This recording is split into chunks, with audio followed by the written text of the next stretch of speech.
Hello प्यारे बच्चों, welcome और वेलकम बैक टू आपका अपना यूट्यूब चैनल। सो मेरे बच्चों, आज हम बात करेंगे क्लोनिंग वेक्टर्स के बारे में। किसके बारे में बात करेंगे मेरे बच्चों? क्लोनिंग वेक्टर्स के बारे में आज बात करने वाले हैं। आई थिंक आज का ये हमारा लेक्चर नंबर 7 है बायोटेक्नोलॉजी का। ठीक है, आप लोग एक बार प्लेलिस्ट चेक करना मेरे बच्चों। आपको वहां पे जो अभी तक मैंने 6 लेक्चर पोस्ट किए हैं वो आपको मिल जाएंगे। और मेरा बेटा, मैं आप लोगों को यहाँ पे बताना चाहूंगी कि आज मैं इस टॉपिक को, क्लोनिंग वेक्टर वाले टॉपिक को इतना आसान करवा दूंगी, आपको ये बिल्कुल हलवे जैसा लगेगा कि मैम क्या ही पढ़ाया है। तो उसके लिए आपको वीडियो लास्ट तक देखनी पड़ेगी। और अगर अच्छी लगे वीडियो, कॉन्सेप्ट समझ में आए, तो आप लाइक करना वीडियोस को, चैनल को सब्सक्राइब करना। आज मैं आपको डेली बेसिस पे जो हम एग्जांपल लेते हैं, जो चीजें देखते हैं, उनका यूज करके क्लोनिंग वेक्टर्स को समझाने वाली हूँ। सो एक एक पॉइंट ध्यान से सुनना, अपनी एनसीईआरटी में मेंशन कर लेना।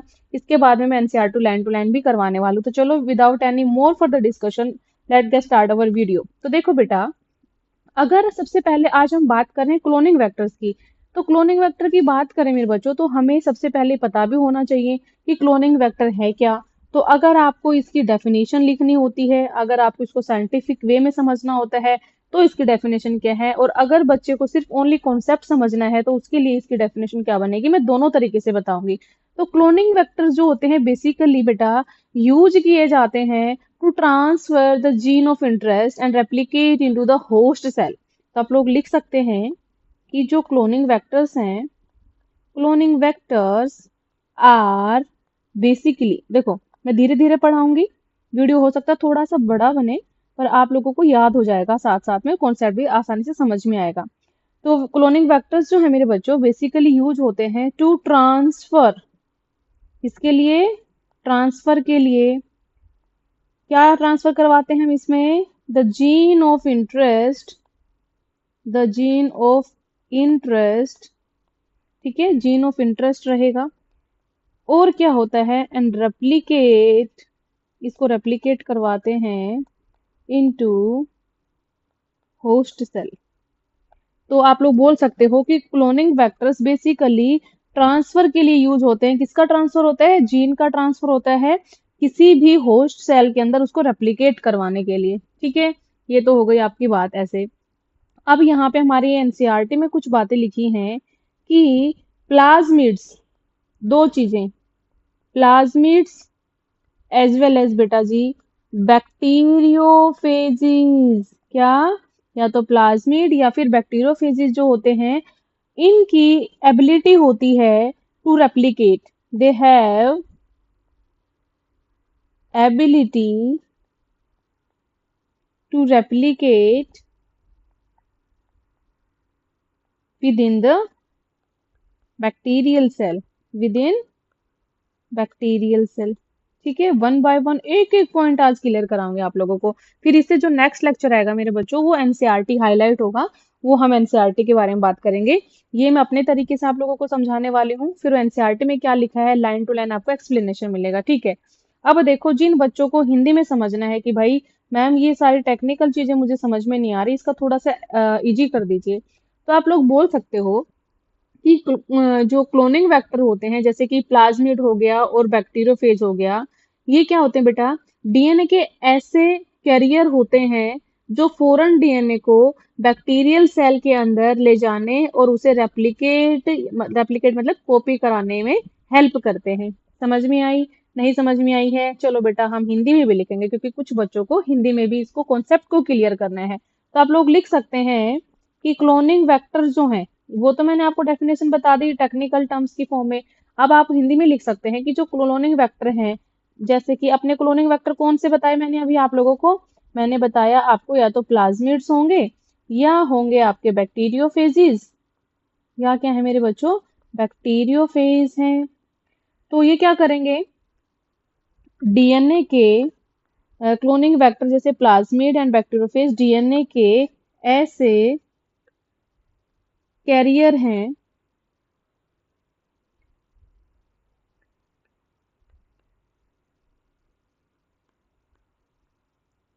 जो फॉरेन डीएनए, इनको मैं हाईलाइट करूंगी, जो मेन पॉइंट होंगे, फॉरेन डीएनए को बैक्टीरियल सेल के अंदर ले जाने और उसे रेप्लिकेट मतलब कि कॉपी करने में हेल्प करते हैं। क्या करते हैं? हेल्प करते हैं मेरे बच्चों। ठीक है। तो आप लोग अब बोलें कि मैम जो प्लाज्मिड और बैक्टीरियोफेज ये क्या करते हैं, तो मैंने आप लोगों को बता दिया कि इन दोनों का काम क्या होते हैं। बिना बैक्टीरियल क्रोमोसोम के कंट्रोल के अपने आप रेप्लिकेट कर सकते हैं। अब इसका इजी एक्सप्लेनेशन देखिए, मैंने इस बात को लिखा है, मैंने आपको अभी बताया। अब आप लोग बोले कि मैम आपने ये तो बहुत सही से समझा दिया। अब आप लोग जो है आप हमें प्लाज्मिड और बैक्टीरियोफेज का थोड़ा सा और डिटेल में समझाइए। तो अब मैं आप लोगों को भी वो एक एग्जांपल देके समझाऊंगी डेली बेसिस का। प्लाज्मिड और बैक्टीरियोफेज क्या करते हैं? बैक्टीरियोफेज क्या करते हैं? ठीक है, ये है अपना। अब मैं इसके बारे में आप लोग लिखे। तो मैंने क्या बताया, इन दोनों का काम, इनका प्लाज्मिड और बैक्टीरिया फेज का, इन दोनों का काम क्या है बेटा? बिना बैक्टीरियल क्रोमोसोम के, किसी बिना बैक्टीरियल क्रोमोसोम के कंट्रोल के अपने आप रेप्लिकेट कर सकते हैं। तो चलिए बेटा, अब मैं आप लोगों को बताती हूँ कि आप लोग इसको जो है इजी एक्सप्लेनेशन कैसे दे सकते हैं। हमने बात की कि बिना बैक्टीरियल क्रोमोसोम के कंट्रोल के अपने आप रेप्लिकेट कर सकते हैं। तो अब होता क्या है, ये प्लाज्मिड और बैक्टीरियोफेज अपना डीएनए, क्या बोला मैंने, ये प्लाज्मिड और बैक्टीरियोफेज अपना डीएनए बैक्टीरिया के अंदर खुद से कॉपी कर सकते हैं बिना बैक्टीरिया के मेन डीएनए के कंट्रोल के। अगर इससे और आसानी में समझना है तो आप लोग बोल सकते हैं, जैसे कि अगर मैं आप लोगों को बोल के बताऊं कि मैम मुझे इसका इजी एक्सप्लेनेशन चाहिए, तो आप लोग बोल सकते हैं, जैसे स्कूल में आप लोगों ने देखा ना, कुछ स्टूडेंट होते हैं जो बहुत अच्छे होते हैं पढ़ाई में, जिनका आईक्यू लेवल बहुत अच्छा होता है। तो कुछ टॉपिक वो बिना टीचर की मदद से कर सकते हैं, बिना टीचर की पढ़ाई कर लेते हैं। वैसे ही बेटा, प्लाज्मिड अपने आप बैक्टीरिया के अंदर कॉपी बनाते हैं। उन्हें बैक्टीरिया के मेन डीएनए का ऑर्डर नहीं चाहिए होता है। यस, समझ में आया आप लोगों को? आई होप आप लोगों को समझ में आ गया है बेटा। कोई दिक्कत आ गई थी जो मैं रिकॉर्ड कर रही थी, मेरा जो ईयरफोन्स थे वो पता नहीं डेड हुए क्या हुए, तो ये वाली बातें मैंने बहुत अच्छे से एक्सप्लेन की थी, लेकिन वॉइस ओवर में तो आप लोगों को जो है थोड़ा सा कोऑपरेट करना पड़ेगा। ठीक है, तो ये मैंने आप लोगों को समझा दिया है। आप लोग जो है इसको नोट डाउन कर लो मेरे बच्चों। ओके, फिर इसके बाद में जस्ट हम पढ़ेंगे कि प्लाज्मिड और बैक्टीरियोफेजेस जो हैं उनके क्या क्या मेन फीचर्स हैं, क्या क्या मेन पॉइंट्स हैं। ठीक है, तो यहाँ मैं लिख रही हूँ डीएनए बैक्टीरिया के अंदर खुद से रेप्लिकेट या कॉपी कर सकते हैं बिना बैक्टीरिया की मेन डीएनए के कंट्रोल के। एग्जाम्पल मैंने बता दिया स्कूल वाला, स्कूल में जैसे बच्चे बिना टीचर के पढ़ाई कर लेते हैं, वैसे ही प्लाज्मिड अपने आप बैक्टीरिया के अंदर कॉपी बनाते हैं। उन्हें बैक्टीरिया के मेन डीएनए के ऑर्डर का जरूरत नहीं होता है। तो ये था बेटा इसका बारे में जो मैं लिखना चाह रही थी। यहाँ पे मैंने बोला भी था, बहुत अच्छे से मैंने एक्सप्लेन किया था, वॉइस ओवर में इतना अब नहीं हो पाएगा। तो बेटा थोड़ा सा गड़बड़ हो रहा है, बस 1 मिनट और आपको परेशान करूंगी, उसके बाद में मैंने आवाज आई थिंक सही आ गई थी, तो आप लोगों को आगे कॉम्प्लिकेशंस नहीं आएंगे। तो आप लोगों को करना क्या है, अब एक टेबल बना लेनी है जिसमें एक साइड में आपको प्लाज्मिड लिखना है, दूसरे साइड में आपको लिख लेना है बैक्टीरियोफेजेस। अब वन बाय वन इनके मेन पॉइंट्स के बारे में पढ़ेंगे हम कि जो प्लाज्मिड है और जो हमारे बैक्टीरियोफेजेस हैं वो क्या है। ठीक है, तो देखो बेटा, प्लाज्मिड जो होते हैं, मैंने आप लोगों को मेरे पहले प्रीवियस लेक्चर्स थे उनमें बार बार जिक्र हुआ है कि प्लाज्मिड हैं क्या। तो मेरे बच्चों, प्लाज्मिड जो होते हैं स्मॉल सर्कुलर डीएनए होता है। क्या होता है ये? Small circular DNA. ठीक है, और बेटा दूसरे पॉइंट में आप लिखेंगे कि जो प्लाज्मिड होते हैं इनके पास ओ आर आई मतलब कि ओरिजिन ऑफ रेप्लिकेशन करने की जो है क्षमता होती है। ओ आर आई यहाँ पे प्रेजेंट होता है। आप लोग और लिख सकते हैं इनके बारे में कि इनके पास जो है आप लोग बोलेंगे कि हर सेल में प्लाज्मिड की कॉपी नंबर जो है वो अलग अलग होती है। अब आप लोग बोलेंगे मैम ये क्या होता है, जैसे कि आप लोग बोलिए कि किसी प्लाज्मिड की जो कॉपी नंबर है वो 1 से 2 कॉपी पर सेल होती है, किसी के अंदर 15 से 1000 कॉपी पर सेल होती है। ठीक है, तो इस तरीके से आप लिख सकते हैं। तो आप लोग लिखिए यहाँ पे कि हर सेल में प्लाज्मिड की कॉपी नंबर अलग अलग होती है। ठीक है, यहाँ तक नोट डाउन कर लिया। चलो आगे करते हैं। जैसे कि कुछ में सिर्फ 1 से 2 कॉपी होंगी, दूसरे में जो कुछ और होंगे अपने पास में जिनके पास में कुछ प्लाज्मिड के पास 15 से 100 के अराउंड कॉपीज पर सेल होंगी। ठीक है, तो ये वाली बात आप लोग लिख लीजिए। और बेटा प्लाज्मिड जो होते हैं वो मोस्ट कॉमनली यूज्ड होते हैं रिकॉम्बिनेंट डीएनए टेक्नोलॉजी के अंदर। और मैंने आप लोगों को बता दिया ये extra chromosomal self replicating circular double stranded DNA molecules होते हैं। ठीक है, तो ये सारी बातें लिखने के बाद चलो अब हम चलते हैं बैक्टीरियाज के पास में। बैक्टीरियोफेजिस के बारे में हम यहाँ पे पढ़ाई करेंगे। ओके, यहाँ पे एक पॉइंट और रहते हैं, bacterio plasmids are most commonly used in recombinant DNA technology.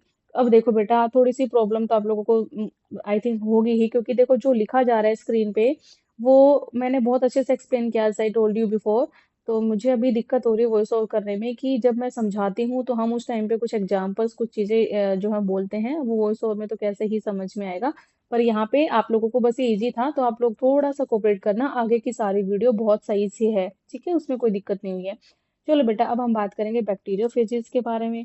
तो बैक्टीरियोफेज क्या होते हैं बेटा, ये वायरस होते हैं जो बैक्टीरिया को इन्फेक्ट करते हैं। ठीक है, इनका जीनोम बैक्टीरियल सेल में हाई कॉपी नंबर में रेप्लिकेट कर सकता है, इसलिए भी हम इनको जो है क्लोनिंग वेक्टर की तरह काम में लेते हैं। तो आप लोग यहाँ पे लिखिए कि बैक्टीरियोफेजिस जो है वायरस होते हैं जो बैक्टीरिया को इन्फेक्ट करते हैं। क्या करते हैं, बैक्टीरिया को इन्फेक्ट करते हैं। ठीक है, दूसरे पॉइंट में हम लिखेंगे बेटा, अब देखो बोलने में टाइम लग रहा है, लिखा स्क्रीन पे थोड़ा सा स्लो जा रहा है। बैक्टीरिया को इन्फेक्ट करते हैं। दूसरा पॉइंट लिखिए, इनका जीनोम बैक्टीरियल सेल में हाई कॉपी नंबर में रेप्लिकेट करता है। ठीक है, हाई कॉपी नंबर में रेप्लिकेट करता है, इसीलिए ये क्लोनिंग वेक्टर की तरह जो है यूज किए जाते हैं। तो बेटा ये था बैक्टीरियोफेज के बारे में, मैंने सब कुछ जो है यहाँ पे लिखवा दिया है, आप एक बार नोट डाउन भी कर लेना।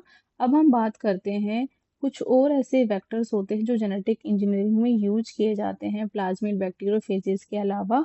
और वो होते हैं मेरे बच्चों, जैसे कि आपका हो गया प्लाज्मिड हो गया, बैक्टीरियोफेज हो गया, कोस्मिड्स हो गया, फेजमिड्स हो गया, यैक हो गया। यैक का मतलब होता है मेरे बच्चे यहाँ पे ईस्ट आर्टिफिशियल क्रोमोजोम, और BACS का मतलब होता है बैक्टीरियल आर्टिफिशियल क्रोमोजोम।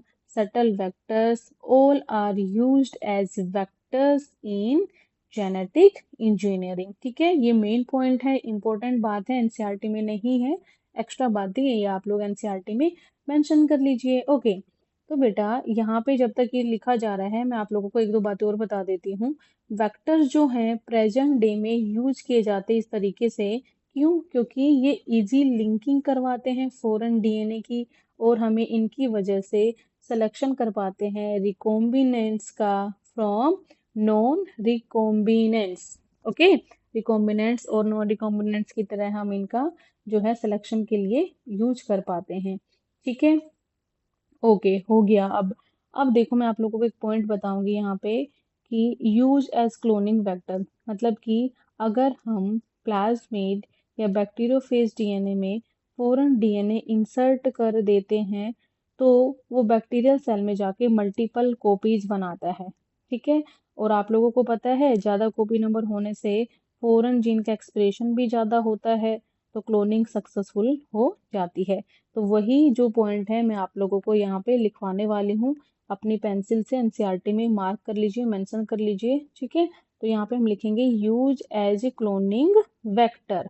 ठीक है, तो अब देखो बेटा, यहाँ पे मैंने क्या बताया कि अगर हम प्लाज्मिड, किसको, हम प्लाज्मिड या बैक्टीरियोफेज डीएनए में, यहाँ पे बात समझने की कोशिश करना कि हम या तो प्लाज्मिड या फिर बैक्टीरियोफेज के डीएनए में फॉरेन डीएनए इंसर्ट कर देते हैं, तो बैक्टीरियल सेल में जाके मल्टीपल कॉपीज बन जाती हैं। ठीक है, जितनी ज्यादा कॉपी नंबर बनेंगी, फॉरेन जीन का एक्सप्रेशन भी ज्यादा होगा, तो क्लोनिंग जो है मेरे बच्चे वो क्या हो जाएगी, सक्सेसफुल हो जाती है। अब आप लोग सोचेंगे कि मैम ये तो मुझे थोड़ा कम समझ में आ रहा है, इसको और अच्छे से एक्सप्लेन करो। तो चलो बेटा मैं समझाती हूँ। अब देखो, जैसे कि एक पेन ड्राइव में तुम कोई फाइल कॉपी करते हो और वो कंप्यूटर में इंसर्ट करते ही फाइल जो है आप लोगों की खुल जाती है, वैसे ही प्लाज्मिड या बैक्टीरियोफेज एक जेनेटिक पेन ड्राइव का काम करते हैं, जो फॉरेन डीएनए को बैक्टीरियल सेल में ले जाते हैं और उसकी कॉपीज बनवा देते हैं। आई होप आप लोगों को ये बात मेरी समझ में आ गई है मेरे बच्चों। मैं दोबारा से बता देती हूँ कि जैसे हमारी पेन ड्राइव जो होती है वो क्या काम करती है। हम पेन ड्राइव जो होती है, कोई फाइल कॉपी करते हैं और घर जाके उसको अपने कंप्यूटर में इंसर्ट करते हैं, तो इंसर्ट करते ही फाइल अपनी ओपन हो जाती है। वैसे ही प्लाज्मीडिया बैक्टीरिया एक जेनेटिक पेन ड्राइव है, जो फॉरेन डीएनए को बैक्टीरियल सेल में ले जाते हैं और उसकी कॉपीज बनवाते हैं। तो ये था एज ए क्लोनिंग वेक्टर हम इनका यूज किया है। ठीक है, आगे आप लोगों को मैंने सारी बातें बताई हैं बेटा, डिटेल में बताई हैं, वो आप लोग देखो, सुनो, अपने लिखो, और जो है ढेर सारा वीडियो को प्यार की features features required to facilitate cloning into cloning into a vector। ठीक है, कि ऐसे क्या क्या फीचर होने चाहिए क्लोनिंग करवाने के लिए एक वेक्टर के अंदर। तो सबसे पहला आता है ORI। नाम क्या है इसका, origin of replication, origin of replication. ठीक है, पहले मैं आप लोगों को बता देती हूँ क्या क्या फीचर हम यूज करते हैं वेक्टर के अंदर, क्या क्या होने चाहिए।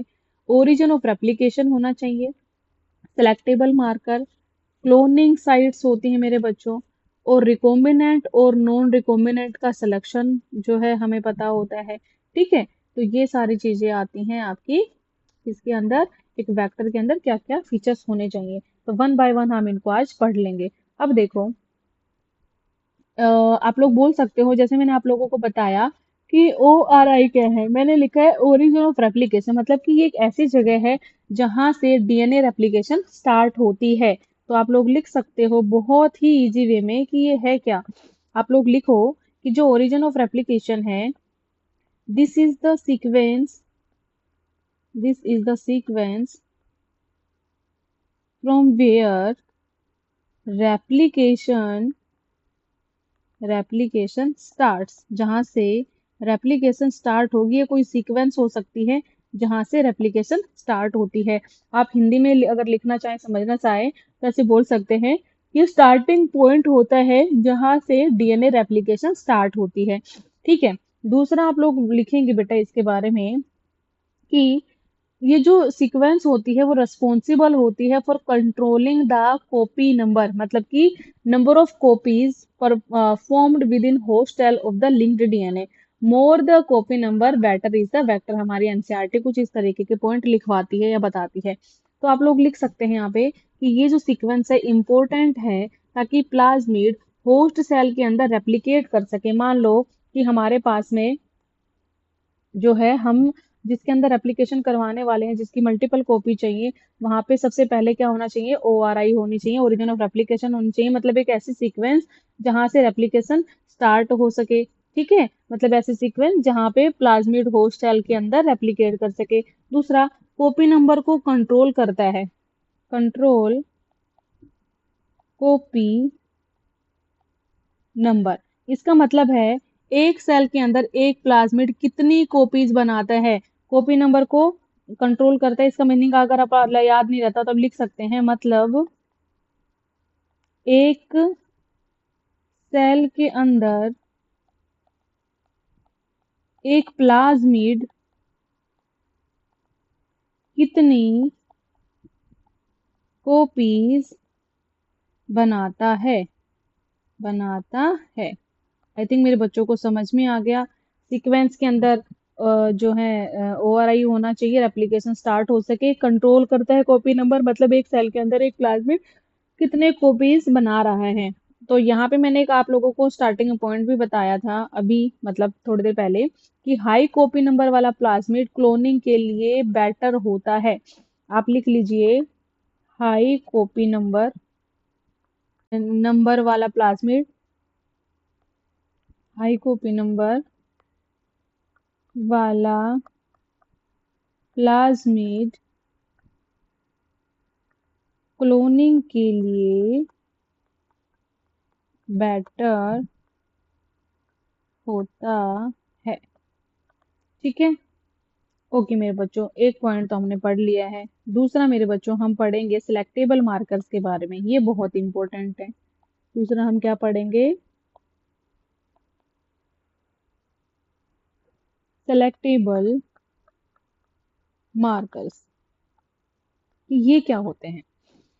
आप लोग बोल सकते हो कि सिलेक्टेबल मार्कर जो होते हैं ये जीन की तरह होते हैं। ये जीन जो है, ये जीन हेल्प करते हैं ट्रांसफॉर्मेंट्स। ट्रांसफॉर्मेंट क्या होता है यहाँ पे? जिसमें फॉरेन डीएनए गया हो, और नॉन ट्रांसफॉर्मेंट जिसमें नहीं गया हो को आइडेंटिफाई करवाते हैं। सिलेक्टेबल मार्कर क्या होते हैं बेटा?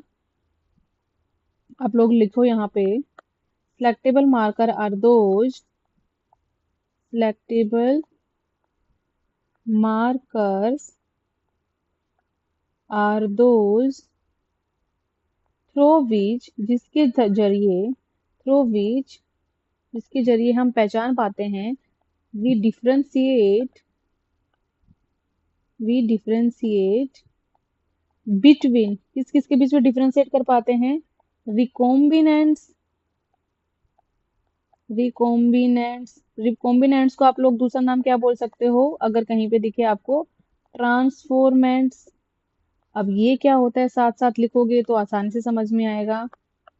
ट्रांसफॉर्मेंट क्या होते हैं? जिसमें फॉरेन डीएनए गया हो। ठीक है, नॉन ट्रांसफॉर्मेंट का मतलब क्या है? कि जिसके अंदर फॉरेन डीएनए नहीं गया हो। समझे बेटा जी? जिसमें फॉरेन डीएनए नहीं गया। ठीक है, वो क्या हो जाएगा मेरा बच्चों? नॉन रिकॉम्बिनेंट्स हो जाएगा। यस बेटा, यूजुअली एंटीबायोटिक रेजिस्टेंस का यूज होता है। अब सिलेक्टेबल मार्कर में क्या होता है बेटा? यूजुअली हम एंटीबायोटिक रेजिस्टेंस का यूज करते हैं, जैसे कि आपके हो गए एम्पिसिलिन, हो गए टेट्रासाइक्लिन रेजिस्टेंसी, हो गई है ना। अब एंटीबायोटिक डाल देने पे सिर्फ वही सेल जो है बेटा बचेंगे जिनके पास प्लाज्मिड होगा, मतलब जिनके पास ट्रांसफॉर्मेंट्स होगा। ओके, तो मैं यहाँ पे कुछ और बातें लिखवाना चाहूंगी, बहुत इंपॉर्टेंट चीजें हैं जो आप लोगों को पता होनी चाहिए। ठीक है, ये सब बच्चों के लिए है जो बेटा 12th क्लास में बोर्ड्स देंगे, उनके लिए भी है। कोई भी टॉपिक आ सकता है 5 नंबर में लिखने में। और जो बच्चे नीट की तैयारी कर रहे हैं उनके लिए कॉन्सेप्चुअल बहुत बढ़िया हो सकता है यहाँ से।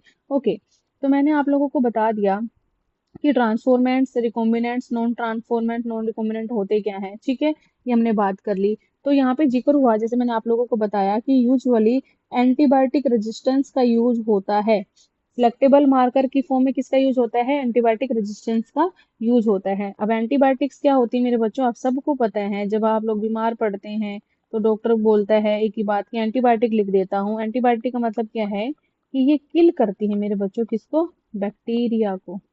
ये किल करती हैं बैक्टीरिया को। अब जो जो हम जो एंटीबायोटिक रेजिस्टेंस यूज करते हैं वो कौन कौन सी हैं? एम्पीसिलिन एक तो, ठीक है, दूसरी है क्लोरामेफेनिकोल, ठीक है, एक और है अपनी टेट्रा साइक्लिन, नहीं बेटा एक और बच गई, कीनामाइसिन। कीनामाइसिन, ठीक है। ये सारी क्या होती है मेरे बच्चों? यूज्ड एज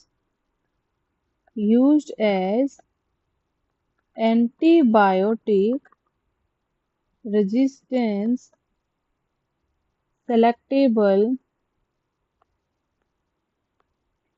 यूज्ड एज, ये सारी की सारी एम्पीसिलिन, क्लोरामेफेनिकोल, टेट्रासाइक्लिन, क्लिनामाइसिन, हम इनको यूज करते हैं एज एंटीबायोटिक रेजिस्टेंस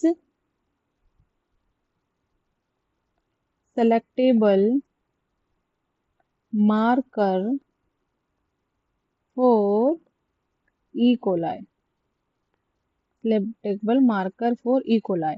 अब ई कोलाई जो होता है, E coli cell do not carry resistance again any of these antibiotics. ठीक है, अब बहुत इंपॉर्टेंट पॉइंट है, यहाँ पे लिख लीजिएगा कि E coli cells do not carry do not carry resistance against any of these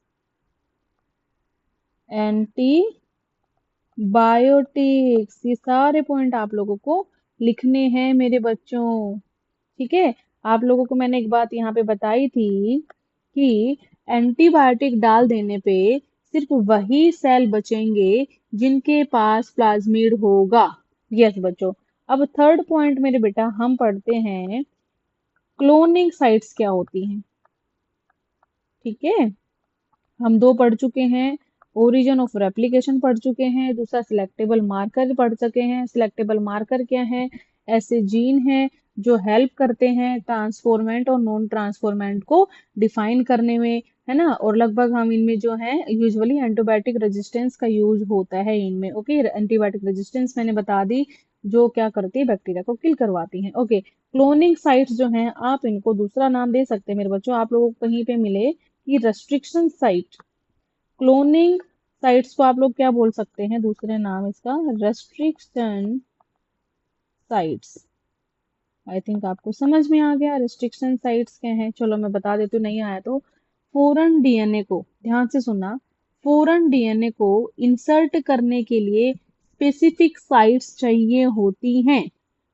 आप लोग क्या बोलेंगे कि कोई आपसे बोले कि बेटा क्लोनिंग साइट को एक्सप्लेन करो, तो आप बिल्कुल सिंपल भाषा में बोल सकते हैं कि फॉरेन डीएनए को इंसर्ट करने के लिए स्पेसिफिक साइट चाहिए है भैया हमें, तो वो ही क्लोनिंग साइट्स हैं। आप लोग लिख सकते हैं यहाँ पे कि फॉरेन डीएनए, किसको? फॉरेन डीएनए को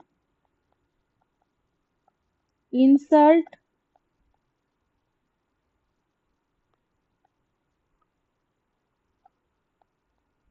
करने के लिए स्पेसिफिक साइट्स चाहिए होती है। ठीक है, और ये रेस्ट्रिक्शन एंजाइम रिकॉग्निशन साइट होती हैं। एग्जाम्पल इसके हैं हाइंड थ्री, इको आर्बन, बैन H1 एटसेट्रा, और भी बहुत सारे बताऊंगी। ठीक है, तो क्या होता है बेटा, अगर मान लो हमारे पास में प्रेजेंस है किसकी, एक से ज्यादा रिकॉग्निशन साइट की एक वेक्टर के अंदर, तो वो क्या करेगा बेटा, जनरेट कर देगा बहुत सारे फ्रेगमेंट। तो वो क्या क्रिएट कर देगा, जो है कॉम्प्लेक्सिटी कर देगा क्रिएट, किसमें? जीन क्लोनिंग में। इसलिए बोला जाता है क्लोनिंग साइट जो है वो क्या होनी चाहिए, स्पेसिफिक होनी चाहिए। मतलब कि फॉरेन डीएनए को अगर हमें इंसर्ट करवाना है तो भाई उनके पास एक ऐसी स्पेसिफिक जगह होनी चाहिए। ठीक है, तो आप लोग लिख सकते हैं यहाँ पे कि अगर प्रेजेंस हुई किसकी, presence of more than one recognition site, recognition site with in the vector, किसी वेक्टर के अंदर, vector will generate several fragments, several fragments which will complicate, क्या कॉम्प्लिकेट कर देता है वो, जीन की क्लोनिंग को। विच विल कॉम्प्लिकेट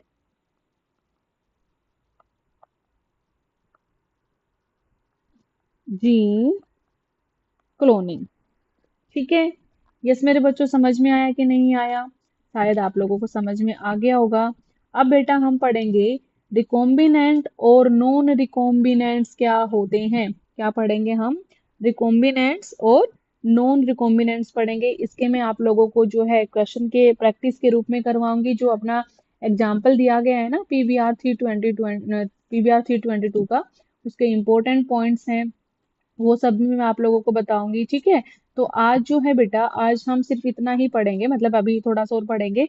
इंसर्जनल इनएक्टिवेशन जो होता है, ब्लू व्हाइट स्क्रीनिंग है ना, जिसका दूसरा नाम। ओके।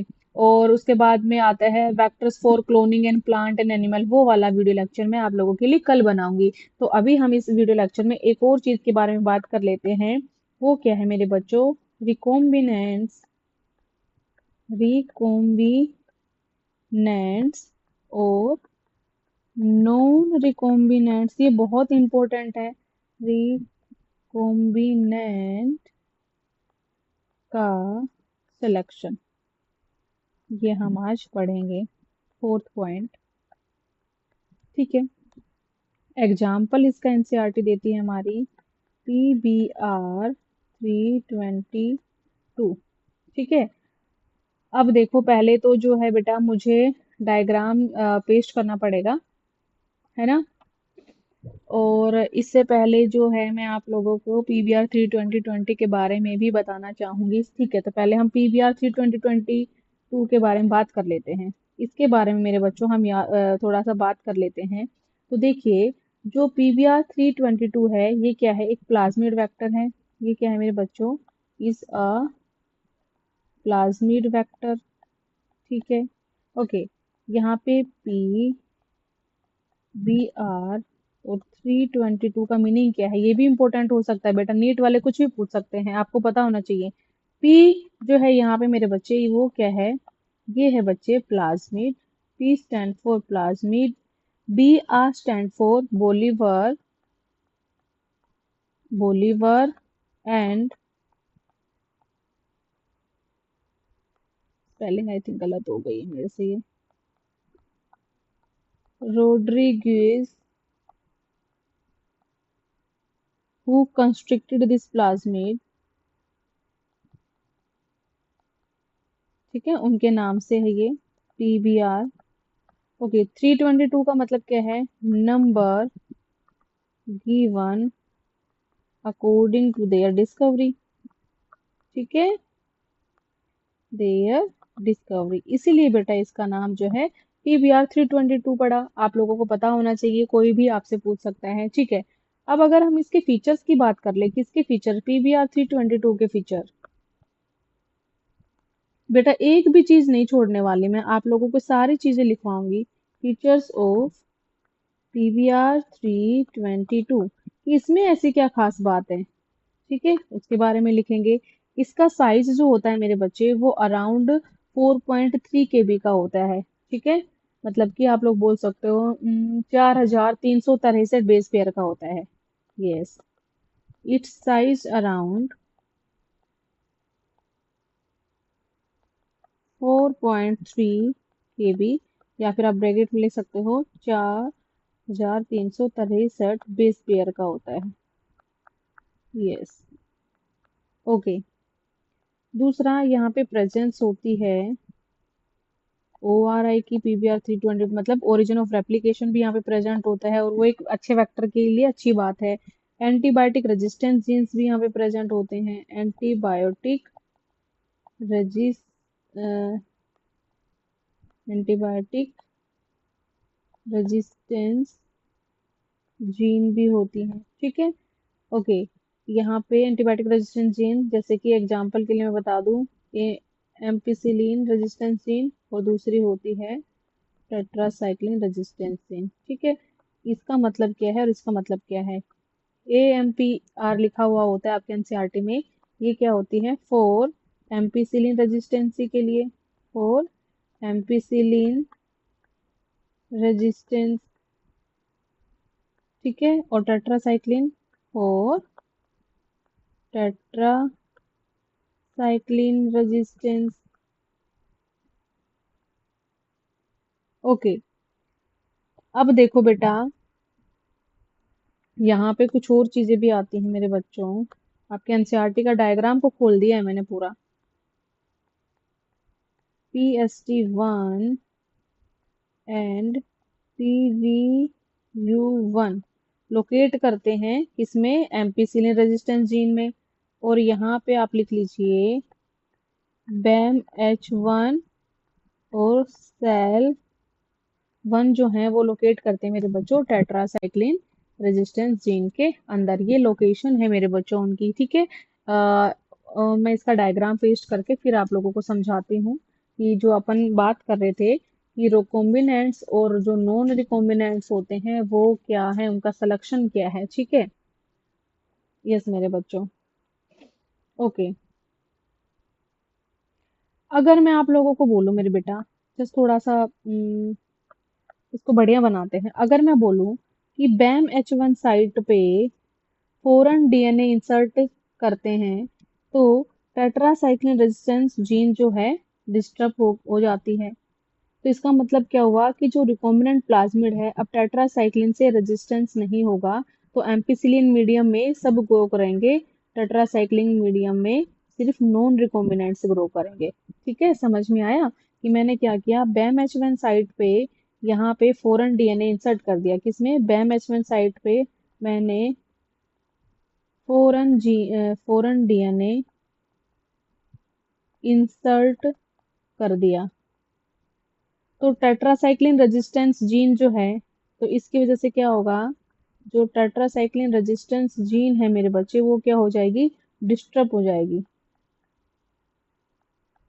ठीक है, इसका मतलब ये हुआ कि रिकॉम्बिनेंट प्लाज्मिड अब टेट्रासाइक्लिन से रेजिस्टेंस नहीं होगा, तो एम्पिसिलिन मीडियम में अब क्या होगा, यहाँ पे एम्पिसिलिन मीडियम में जो है ग्रो करेंगे, एम्पिसिलिन मीडियम में ग्रो करेंगे, सिर्फ एम्पिसिलिन मीडियम में सब ग्रो करेंगे। और टेट्रासाइक्लिन मीडियम में सिर्फ नॉन रिकॉम्बिनेंट ग्रो करेंगे। इसमें कौन से ग्रो करेंगे, नॉन रिकॉम्बिनेंट,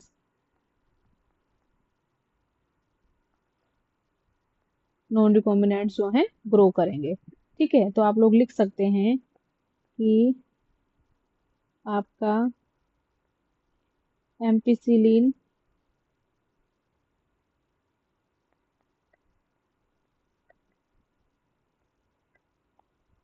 यहाँ पे लिख लीजिए टेट्रासाइक्लिन, ठीक है, इसमें सब ग्रो करेंगे और इसमें क्या करेंगे, नॉन रिकॉम्बिनेंट ग्रो करेंगे। होप सो आप लोगों को समझ में आ गया होगा, नहीं आया है कोई बात नहीं, हम आगे आगे जैसे जैसे स्टेप्स को बढ़ाएंगे आप लोगों को ये भी मेरे बच्चों समझ में आ जाएगा। ओके, तो अब हम जो अपना एग्जाम्पल दिया गया है PBr322, उसके बारे में थोड़ा सा मैंने आप लोगों को बता दिया है कि ओरिजिन ऑफ रेप्लिकेशन होती है वहां पे, ठीक है। Ampicillin tetracycline antibiotic resistant gene होती है जिनको हम सिलेक्टेबल मार्कर का नाम देते हैं। यहाँ पे 8 रेस्ट्रिक्शन साइट्स होती हैं, मतलब कि 8 क्लोनिंग साइट होती हैं। जो मैं डायग्राम बताऊंगी तब आपको समझ में आ जाएगा। यहाँ पे एक पॉइंट होता है ROP, वो क्या होता है, प्लाज्मिड रेप्लिकेशन को रेगुलेट करवाता है, ठीक है। चलो अब हम इसको क्वेश्चन के थ्रू करेंगे, पहले मैं डायग्राम को पेस्ट कर लेती हूँ। सबसे पहले जो है मेरे बच्चों में डायग्राम पेस्ट करूंगी। यस, ये है आपका एनसीईआरटी का जो डायग्राम दिया गया है वो वाला। ओके,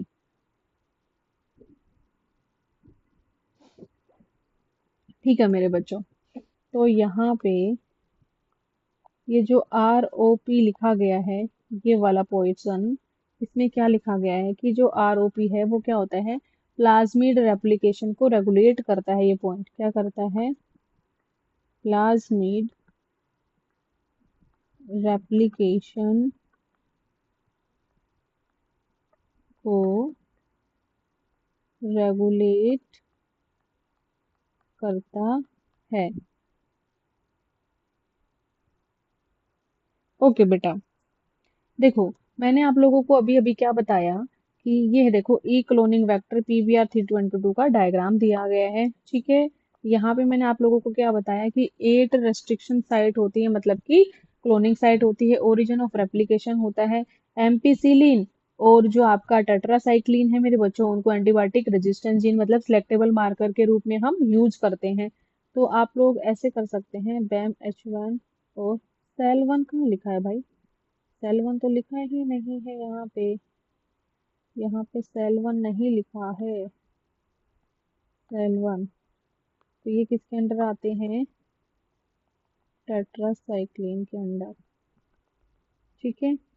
और आपका PST1 कंप्लीट डायग्राम नहीं है मेरे बच्चों ये, है ना, कोई बात नहीं, यहाँ पे लिखिए आप लोग, आप लोगों को वैसे तो पता ही है।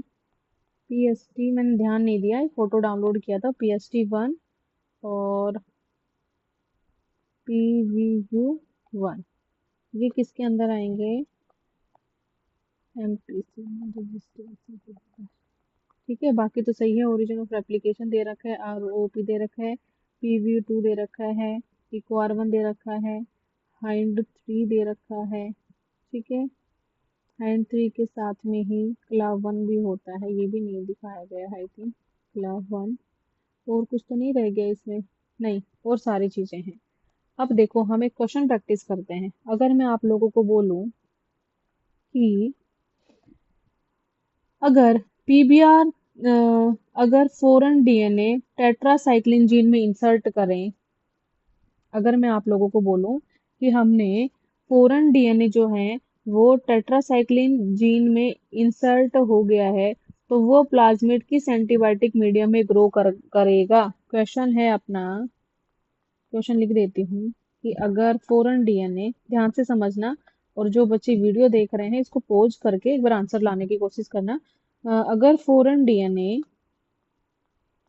टेट्रा टेट्रासाइक्लिन जीन में इंसर्ट हो गया है, तो वो प्लाज्मिड किस एंटीबायोटिक मीडियम में ग्रो करेगा? ये हमारा आज का क्वेश्चन है, ठीक है। स्टेप बाय स्टेप समझेंगे इसको। अगर जिन बच्चों ने आंसर आ गया हो इनका तो अच्छी बात है, जिनका नहीं आया है उसको हम स्टेप बाय स्टेप समझने की कोशिश करेंगे, ठीक है। अब देखो मेरे बच्चे, मैंने आप लोगों को क्या बताया था कि आपका जो PBR322 है, इसके पास दो एंटीबायोटिक रेजिस्टेंस जीन है। क्या है इसके पास? दो एंटीबायोटिक रेजिस्टेंस जीन है, ठीक है। कौन कौन सी जीन है वो? एक तो हमारे पास है एम्पीसिलिन रेजिस्टेंस जीन, और दूसरी क्या है? टेट्रासाइक्लिन रेजिस्टेंस जीन, ठीक है। ये एम्पीसिलिन के अगेंस्ट होगी, ये एम्पीसिलिन के अगेंस्ट, और दूसरी होगी टेट्रासाइक्लिन के अगेंस्ट, टेट्रासाइक्लिन के अगेंस्ट, ठीक है। अब दूसरे स्टेप में हमने क्या समझना है कि क्लोनिंग साइट लोकेशन क्या है। क्लोनिंग साइट लोकेशन, तो मैंने आप लोगों को क्या बताया क्लोनिंग साइट लोकेशन में, कि जो अगर फॉरेन DNA को टेट्रासाइक्लिन जीन के अंदर इंसर्ट किया जाता है, तो टेट्रासाइक्लिन जीन जो है ब्रेक हो जाता है, जीन अब यहाँ पे काम नहीं करेगा। तो हमने क्या करा, जो क्लोनिंग साइट है मेरे बच्चों, वो कहाँ पे लगा दिया है अपना फॉरेन DNA। अगर मैं लिखूं यहाँ पे, समझने की कोशिश करना बेटा, थोड़ा ट्रिकी चीजें होती हैं ये, दोबारा समझाऊंगी, नहीं आया तो कोई बात नहीं। अगर मैंने देखो क्वेश्चन में बताया था, अगर फॉरेन डीएनए जो है कहाँ पे इंसर्ट हुआ है? टेट्रासाइक्लिन रेजिस्टेंस जीन के पास में जाता है, तो टेट्रासाइक्लिन रेजिस्टेंस जीन जो है अब ब्रेक हो जाएगा या डिस्टर्ब हो जाएगा, है ना। तो जीन अब काम नहीं करेगा, जीन यहाँ पे अब काम नहीं करेगा, ठीक है। तो अब आप लोग बोलेंगे कि मैम अब क्या होगा आगे, कि भाई जब हमने टेट्रासाइक्लिन रेजिस्टेंसी के अंदर फॉरेन DNA को इंसर्ट करवा दिया है, तो वहां पे क्या होगा? वो ब्रेक हो जाएगा, कौन? Tetracycline resistance gene. जब वो डिस्टर्ब होगा तो जीन अब काम नहीं करेगा, तो अब होगा क्या? अब क्या होगा? आप लोगों को क्वेश्चन आया होगा ना, अब क्या होगा? उसी का आंसर बेटा मैं दे रही हूँ। देखो क्या होगा, इसका मतलब है कि प्लाज्मिड अब भी पेनिसिलिन एम्पिसिलिन रेजिस्टेंस वाले हैं, लेकिन टेट्रासाइक्लिन काम नहीं करेगा। तो आप लोग क्या समझ सकते हैं कि जो प्लाज्मिड है वो कौन है अब? प्लाज्मिड अब भी एम्पिसिलिन रेजिस्टेंस वाले हैं, लेकिन टेट्रासाइक्लिन रेजिस्टेंस जीन काम नहीं करेगा। तो एंटीबायोटिक मीडियम में अब क्या होगा भाई? अब मैंने आप लोगों को बता दिया कि जब टेट्रासाइक्लिन रेजिस्टेंस जीन्स में हमने अपना फोरन डीएनए इंसर्ट किया था, तो टेट्रासाइक्लिन रेजिस्टेंस जीन वहां पे ब्रेक डिस्टर्ब हो गया था, तो जीन ने अब काम करना बंद कर दिया। तो अब होगा क्या? प्लाज्मिड, इसका मतलब क्या है कि जो हमारा प्लाज्मिड है वो किस में है? एम्पिसिलिन रेजिस्टेंस जीन वाले हैं, तो लेकिन टेट्रासाइक्लिन जीन यहाँ पे काम नहीं कर रहा है।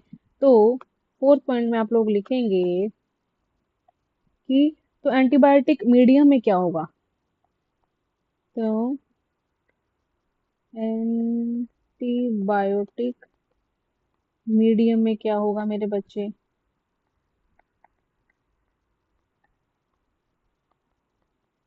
तो देखो, यहाँ पे समझने की कोशिश करना।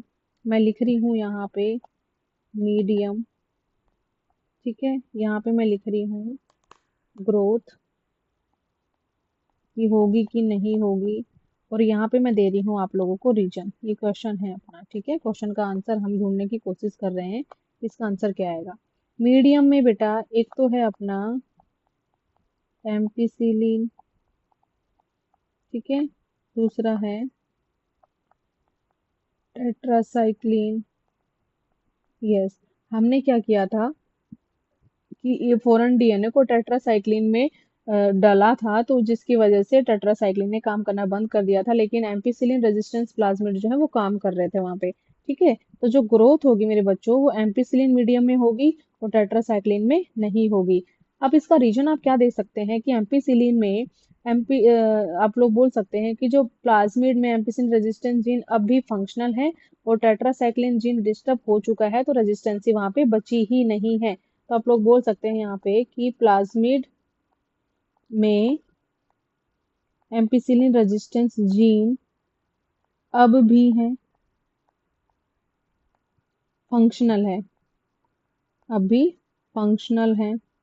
और टेट्रासाइक्लिन वाले में जीन जो है, जीन ब्रेक हो गए या डिस्टर्ब हो चुके हैं, तो रेजिस्टेंसी बची ही नहीं, रेजिस्टेंस नहीं है। ठीक है मेरे बच्चों, आई थिंक आप लोगों को थोड़ा बहुत समझ में आया होगा। इसके ऊपर जब हम क्वेश्चंस करेंगे ना, तब आप लोगों को समझ में आएगा। ओके, तो बेटा अब मैं यहाँ पे एक क्वेश्चन और करवाती हूँ आपको। क्वेश्चन एक और करते हैं कि if PBr322 and foreign DNA, या ध्यान से सुना, PBr322 foreign DNA are treated with, ये तो मैंने करवा ही दिया।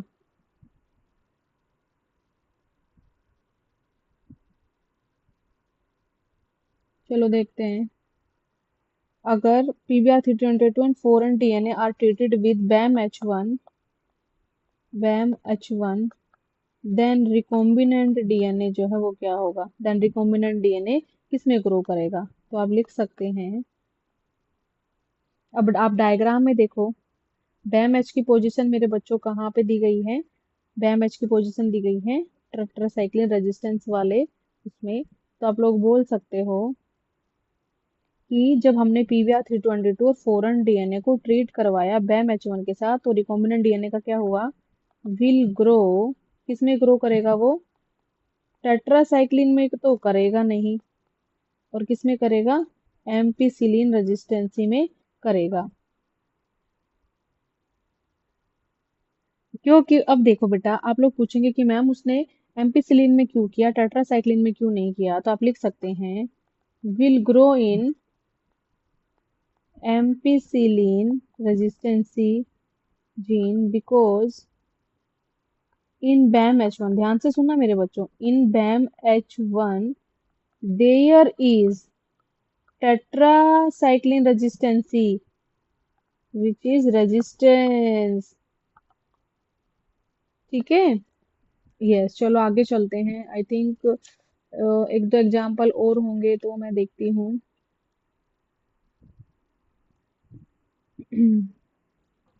यस।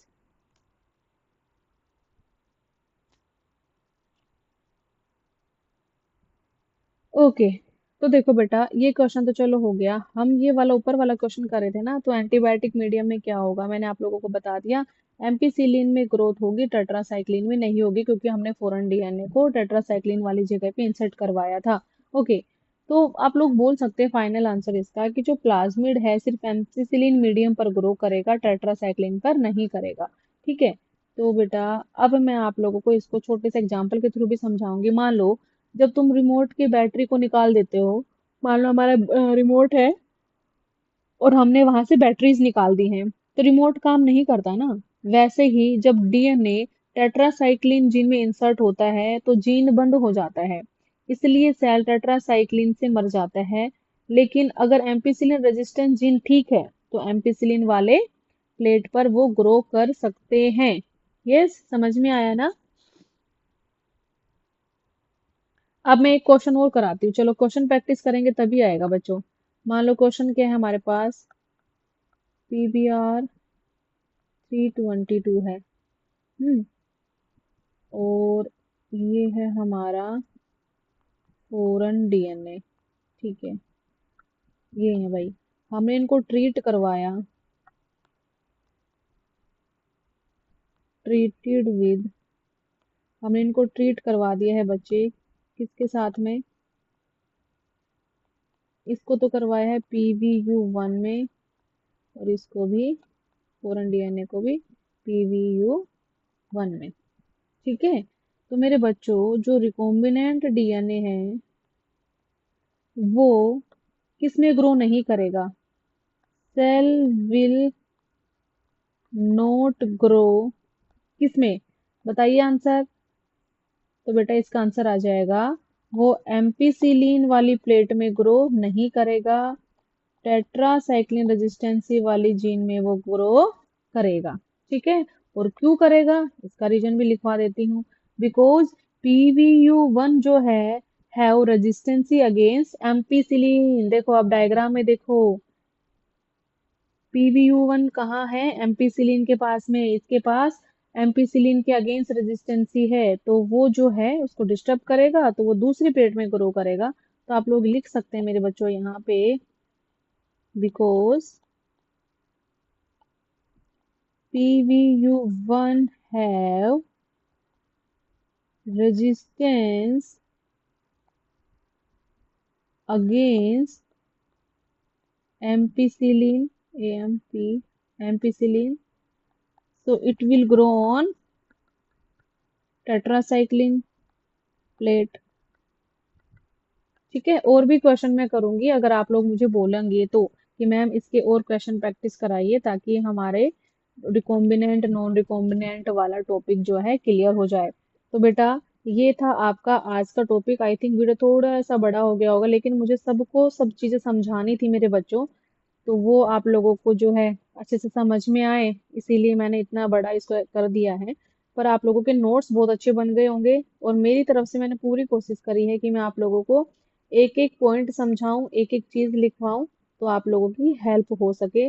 अगर बेटा फिर भी कोई थोड़ा बहुत डाउट रह जाता है, आपका बायोटेक्नोलॉजी है, डाउट्स इसके अंदर आते हैं मुझे पता है, तो आप लोग मुझे DM कर देना या फिर कमेंट सेक्शन में लिख देना कि मैम हमें तो ये वाली चीज समझ में नहीं आई है, प्लीज एक बार इसको समझा दीजिए। तो मैं उसको दोबारा बेटा समझाऊंगी, तिबारा भी समझाऊंगी, जितनी बार आप लोग बोलेंगे, 2 बार 3 बार 4 बार, जब तक आप लोगों के सारी चीजें क्लियर नहीं हो जाएंगी, हम जो है मेरे बच्चों तब तक उसको क्लियर करेंगे। तो ये था बेटा आज की वीडियो के बारे में। होप सो आप लोगों को पसंद आया होगा, समझ में आया होगा। डाउट रह जाते हैं तो पूछ लेना। अब हम कल के वीडियो लेक्चर में insertional inactivation blue white screening पढ़ेंगे, ठीक है। और फिर उसके बाद में हमारा इसी के अंदर आ जाता है टॉपिक और vectors for cloning genes in plant and animal. बेटा ये थोड़ा सा बड़ा होगा इसके तरह, इसीलिए आज मैंने नहीं कराया, तो इसके लिए मैं अलग से वीडियो लाऊंगी ब्लू व्हाइट स्क्रीनिंग वाले के ऊपर, मतलब inactivation of beta galactoside gene वाला। और दूसरा है अपना vector for cloning gene in plants and animals, तो ये वाला हम अलग वीडियो में करेंगे। इनकी एनसीईआरटी हाइलाइट्स भी मिलेंगी आपको। और फिर उसके बाद में हमारा एम्प्लीफिकेशन ऑफ डिजायर्ड जीन पढ़ेंगे। फिर आई थिंक एम्प्लीफिकेशन है, पीसीआर है, फिर उसके बाद में क्या है, फिर उसके बाद में तो अपने बायोरिएक्टर्स आ जाते हैं। तो चैप्टर ये वाला जो अपना एंडिंग की तरफ है। तो बाय बाय बच्चों, मिलेंगे नेक्स्ट वीडियो में। तब तक के लिए शेयर कर दो फटाफट से, अपने दोस्तों को बुला के लाओ चैनल पे। लाइव सेशन चलते हैं, लाइव क्वेश्चन प्रैक्टिस होती है बायोलॉजी में और फिजिक्स में भी। तो बाय बाय बेटा, thank you so much video lecture को देखने के लिए।